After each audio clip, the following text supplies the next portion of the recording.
अपनी पिछली वीडियोस में हमने टॉर्ट लॉ के बारे में पढ़ा था, फिर उसके बाद हमने जाना था नेग्लिजेंस को।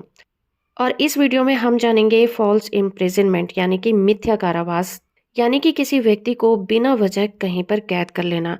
तो इस वीडियो में हम जानेंगे कि फॉल्स इम्प्रिजनमेंट को टॉर्ट लॉ किस तरह से कवर करता है। सबसे पहले जानते हैं कि फॉल्स इम्प्रिजनमेंट क्या होता है। डॉक्टर विनफील्ड ने इसको बहुत अच्छे से डिफाइन किया है।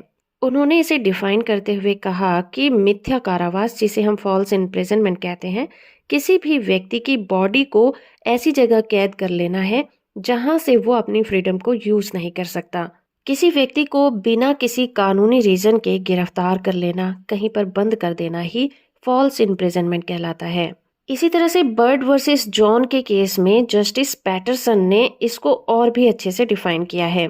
किसी भी व्यक्ति को किसी जगह पर बंद कर देना उसकी फ्रीडम को रोक देना होता है, फिर चाहे उस व्यक्ति को थोड़ी देर के लिए ही क्यों ना बंद किया गया हो। जितनी भी देर के लिए उस व्यक्ति को कहीं पर कैद किया गया, वो फॉल्स इम्प्रिजनमेंट कहलाएगा और टॉर्ट लॉ में उसे कवर किया जाएगा। और इसे इंडियन पिनल कोड के सेक्शन 340 में पनिशेबल भी बनाया गया है।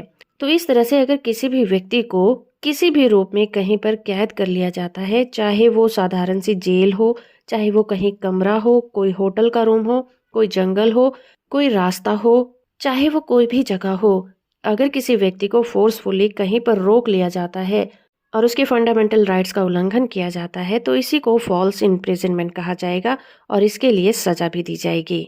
अगर किसी व्यक्ति को कहीं भी जाने से रोका जाता है, तो ये भी फॉल्स इम्प्रिजनमेंट कहलाएगा। अब इसके लिए ये जरूरी नहीं है कि वहां पर फोर्स का इस्तेमाल किया जाए। किसी भी तरह के फोर्स को इस्तेमाल ना भी किया गया हो, सिर्फ धमकी ही दी गई हो, तो ये भी इसके लिए काफी होगा।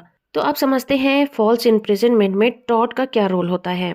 तो टॉर्ट लॉ में फॉल्स इम्प्रिजनमेंट को प्रूव करने के लिए ये जरूरी नहीं होता कि डिफेंडेंट ने उस व्यक्ति के साथ कुछ गलत किया था।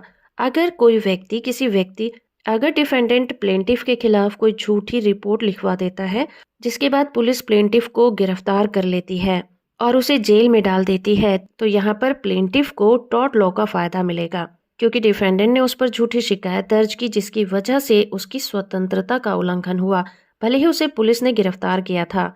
इसका एक और एग्जाम्पल लिया जा सकता है कि एक होटल है जहां पर गेस्ट ने अपना पूरा बिल पे नहीं किया है, लेकिन उसने अपना नाम और पता होटल के मालिक को दे दिया है और वो आश्वासन देता है कि वो ये सारा बिल पे कर देगा। इसके बावजूद भी अगर होटल का मालिक उस गेस्ट को कमरे में बंद रखता है, तो यहाँ पर भी उस गेस्ट का फॉल्स इम्प्रिजनमेंट माना जाएगा। दिल्ली हाई कोर्ट ने प्यारेलाल वर्सेस ओम प्रकाश के केस में कहा था कि किसी भी व्यक्ति की स्वतंत्रता पर रोक लगाना कानून की नजरों में बंदीकरण करना है, और अगर ये बंदीकरण बिना किसी कानूनी रीजन के किया गया है, तो ये एक दंडनीय अपराध माना जाएगा। और इसके अलावा इसे टॉर्ट लॉ में कंपनसेट भी बनाया गया है। तो दोस्तों, ये था फॉल्स इम्प्रिजनमेंट के ऊपर वीडियो। अपनी अगली वीडियो में हम जानेंगे फॉल्स इम्प्रिजनमेंट के इम्पॉर्टेंट एलिमेंट्स क्या होते हैं।